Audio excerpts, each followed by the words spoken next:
Salut à tous, on se retrouve pour une nouvelle vidéo de la boutique Jeux Barjo à Bordeaux. Plein de choses à vous montrer aujourd'hui. La table déborde, du coup j'ai caché des trucs, on va les faire petit à petit. On va commencer par First Empire juste ici. First Empire, du coup, c'est le nouveau jeu de la boîte d'édition Sandcastle Game. Sandcastle Game, c'est ceux qui avaient fait Res Arcana. Donc, pas n'importe qui. Ils sortent un nouveau jeu, du coup, qui est celui-ci qui est sorti la semaine dernière en vrai, mais on n'a pas fait de vidéo la semaine dernière, donc on rattrape tout aujourd'hui. Sandcastle Game sort First Empire. Du coup, First Empire, c'est un jeu plutôt familial plus, un peu plus simple que Res Arcana, un peu plus accessible. Vous allez jouer des civilisations en déclin, enfin qui sont en déclin à l'heure actuelle, qui n'existent plus. Donc il y a pas mal, il y a un petit côté historique fun pour ceux qui aiment bien ça.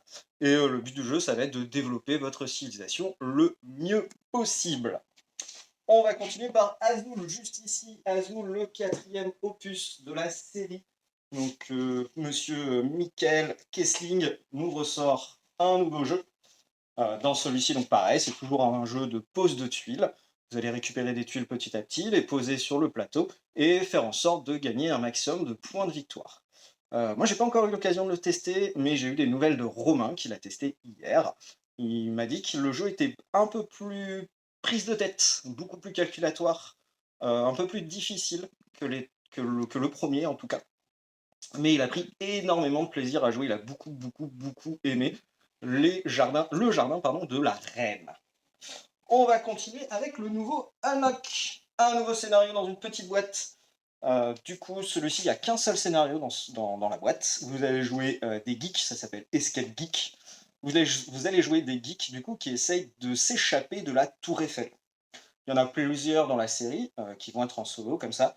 Ça sera un nouveau type de collection, entre guillemets. Et du coup, il y a un scénario à chaque fois, toujours le jeu d'escape game qui se joue avec l'application gratuite qu'on trouve sur Google Play et l'Apple Store, pardon.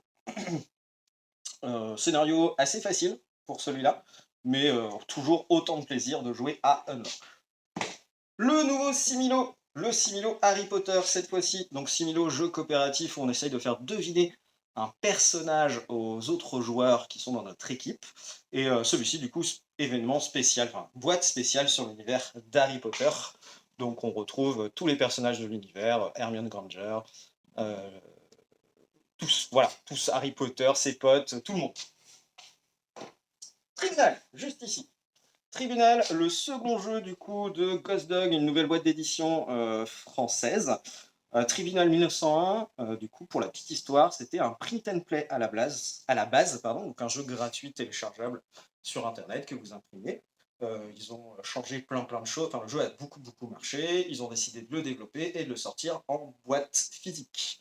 C'est un jeu pour 2 joueurs avec pas mal de bluffs, un jeu de placement, vraiment très intéressant. Nous on a beaucoup aimé et ça se passe du coup aux États-Unis dans un tribunal où vous allez jouer l'avocat de la défense et le procureur, et vous débrouillez pour gagner votre procès. Ensuite, le troisième et dernier opus de Oriflamme. Oriflamme, du coup, dès la base, ils avaient prévu d'en sortir 3. Et c'est le cas, du coup. C'est le troisième et dernier qui s'appelle Alliance. Dans Alliance, vous avez des nouveaux personnages, des nouvelles cartes intrigues, plein de choses pour pouvoir jouer à Oriflamme. Le petit principe, c'est que vous pouvez jouer juste avec cette boîte ou les mélanger avec les deux autres. On appelle ça un standalone. Vous faites ce que vous voulez. Hop, Gloomhaven, je vais vous présenter avant qu'il tombe, ce qui me fait peur depuis tout à l'heure. Gloomhaven, les mâchoires du lion. Jeu indépendant celui qui fonctionne sur le système de Gloomhaven. Des scénarios un peu plus courts, donc un peu plus faciles à prendre en main. Il y a 25 scénarios à l'intérieur, de quoi faire. Vous allez jouer vos personnages, vous allez faire évoluer petit à petit, remplir les différents scénarios pardon, et faire en sorte de gagner la partie. Qu'est-ce qu'il est lourd. Monique, juste ici, petit jeu fun, petit jeu d'apéro, très efficace, dans la même ligne que Limite, Blanc Manger Coco et compagnie, avec du bluff à l'intérieur. Vraiment très bien, c'est un petit jeu français du coup, fait pendant le confinement. Les gens qui se faisaient chier, ils ont décidé de faire un jeu, et ça a très bien marché. Du coup, l'éditeur Gégamic a entendu parler de ça, et a décidé de le récupérer pour le distribuer. Vraiment très sympa, on s'est beaucoup amusé. Le nouveau scénario de Culinare Mortale. Culinare Mortale, c'est un type de jeu qui se passe comme une murder party. Donc une murder party, vous avez un rôle au début de la soirée, vous rentrez dans votre rôle, vous résolvez, enfin vous discutez avec les autres joueurs autour de la table pour savoir ce qui s'est passé. Ça peut être un vol, ça peut être un meurtre, ça peut être des trucs divers et variés. En tout cas, il s'est passé quelque chose. À vous de vous débrouiller pour résoudre l'énigme. Dans celui-ci, du coup, Culinare Mortale, ça se passe autour d'un repas en général. On a reçu notre rôle la veille, l'avant-veille, comme vous voulez. On est rentré dans la peau de notre personnage, on peut venir déguiser si on le souhaite pour la soirée. Et on va discuter petit à petit. Parmi nous, il y a forcément une personne qui est coupable. À nous de nous débrouiller pour découvrir qui c'est. Et on n'a pas vraiment de limite. On peut poser les questions qu'on veut, du moment que ça reste autour du personnage. Et dans la peau de notre personnage, on répond, suivant ce qu'on a envie de faire, et suivant ce qui a marqué sur notre fiche. La petite particularité, c'est qu'on va découvrir petit à petit dans la soirée de nouveaux événements. On a un truc de base qu'on a lu avant d'arriver à la soirée, et petit à petit, on va ouvrir des nouvelles enveloppes qui nous rajoutent des éléments. Et le joueur qui est coupable le sait dès le début, donc il va pouvoir bluffer tout le monde. On va continuer avec Lost Seas, juste ici. Lost Seas, petit jeu de placement de tuiles. Le but du jeu, c'est de marquer un maximum de points de victoire. Et pour marquer des points de victoire, ça sera par rapport aux tuiles jaunes qu'on aura récupérées au début de la partie et placées pour créer un tableau, comme vous pouvez voir juste ici. Il y aura 4 lignes, 4 colonnes. Petit à petit, on va récupérer des tuiles bleues. Il faudra placer les tuiles bleues le mieux possible pour optimiser ces points et en avoir un maximum à la fin de la partie.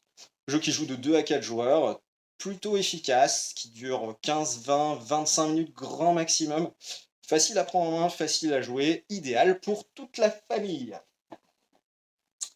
Allez, on va passer sur les jeux scénarisés. J'aurais dû enchaîner après Culinare Mortale, mais ce n'est pas grave. 2070, juste ici, un jeu dont vous êtes le héros. Donc c'est par les éditeurs Macaca. Macaca, c'est des spécialistes dans les BD dont vous êtes le héros. Donc c'est comme les livres dont vous êtes le héros qu'on a pu faire quand on était petit, sauf que là c'est en format de bande dessinée. Le format bande dessinée apporte un petit plus, parce que du coup on peut avoir des trucs cachés dans le dessin. Et c'est vraiment très sympa à faire. Moi, j'aime beaucoup les éditions Macaca. Je les ai presque toutes faites. Du coup, celui-ci, c'est un peu plus un format jeu. Il y a un peu plus de trucs scénarisés, un peu plus de trucs à gérer. On peut jouer de 1 à 4 joueurs à partir de 13, 14 ans. Si on a l'habitude, on peut commencer avant sans aucun problème. Vraiment très cool. Hâte de faire celui-ci. Le Bureau of Investigation. Donc ça se passe dans l'univers, enfin dans la mécanique, pardon, de Sherlock Holmes Détective Conseil. Sherlock Holmes Détective Conseil, c'est un jeu qui ressemble à un livre dont vous êtes le héros pour le coup. On va avoir tout un petit bottin, on va pouvoir le parcourir petit à petit pour discuter avec des personnages dans le jeu et avoir des indices petit à petit. Le nouveau, du coup, se passe dans l'univers de Lovecraft. On va jouer donc dans les mythes de Cthulhu et compagnie. On va jouer un des personnages de l'univers et on va devoir résoudre les 5 enquêtes qui sont à l'intérieur. Que dire de plus? Bah, c'est cool, je ne l'ai pas encore fait celui-ci, donc j'ai hâte de le découvrir parce que j'aime beaucoup Sherlock Holmes, j'aime beaucoup Lovecraft. Normalement, ça devrait me plaire. Je vais tester ça prochainement. Hop, la nouvelle extension de Villainous qui est sortie la semaine dernière. Du coup, j'ai oublié son nom, pardon. Monstrueusement malsain rajoute 3 nouveaux personnages, donc Madame de Trémène, Gaston et le Seigneur des Ténèbres. Villainous, aura-t-on besoin encore de le présenter? Allez, pour les 3 du fond qui ne savent pas. Villainous, c'est un jeu de stratégie. On va avoir des cartes, on va essayer de gagner des points de victoire, et on joue un des méchants de Disney. La particularité, c'est que suivant le méchant que l'on a au début de la partie, ben on n'a pas tout à fait le même objectif, pas tout à fait la même façon de gagner des points de victoire. À nous de nous débrouiller, à nous de nous adapter suivant le personnage qu'on a pour marquer moult points. Allez, on va finir par les gros jeux. Dune, l'avènement d'X, l'extension de Dune Imperium. Donc Dune Imperium, c'est le jeu qui a gagné l'As d'or Expert L'As d'or, c'est le prix du jeu du Festival de Cannes qui a été remis l'année dernière. Il y a 4 catégories et dans la catégorie expert, c'est lui qui a remporté. Du coup, Dune était en rupture depuis un petit moment, Dune Imperium. Du coup, si jamais vous le voulez, il est temps de venir voir votre ludicaire et ils en profitent pour sortir la première extension qui s'appelle l'avènement d'X. J'ai pas encore pu ouvrir la boîte, je ne sais pas exactement ce qu'il y a à l'intérieur, mais à Cannes, elle était déjà disponible et beaucoup de très très bons retours. Donc normalement, c'est du bon. Et on finit du coup par un ancêtre qui revient. HeroQuest revient en boutique, il revient en magasin, il est sorti cette semaine. Du coup, HeroQuest, gros jeu dont les trentenaires et plus vont se souvenir forcément. C'est un jeu de dungeon crawling. On va avancer petit à petit dans un donjon, on va jouer un personnage, pardon. On va avancer petit à petit dans un donjon. On va rencontrer des super méchants squelettes, des gobelins, peut-être un dragon, et on va leur taper sur le museau. Le but du jeu, c'est de tuer des personnages, d'avancer petit à petit, de résoudre des événements pour finir le scénario. Du coup, il ressort 30 ans après. Ils ont fait un petit coup de lifting, mais c'est le même jeu. C'est vraiment, si vous avez adoré le jeu sorti il y a 30 ans, foncez, c'est le même. Ils ont juste redesigné. Ils ont déjà annoncé qu'il va y avoir, pas facile de parler, hein, qu'il va y avoir les 2 extensions qui vont ressortir. La première devrait être autour du mois de juin et la seconde en septembre, si je dis pas de bêtises. Mais du coup, tout ressort, n'hésitez pas. Et pour finir, nous avons moult de Pokémon qui reviennent. Je sais qu'il y en a plein qui les attendent tout le temps.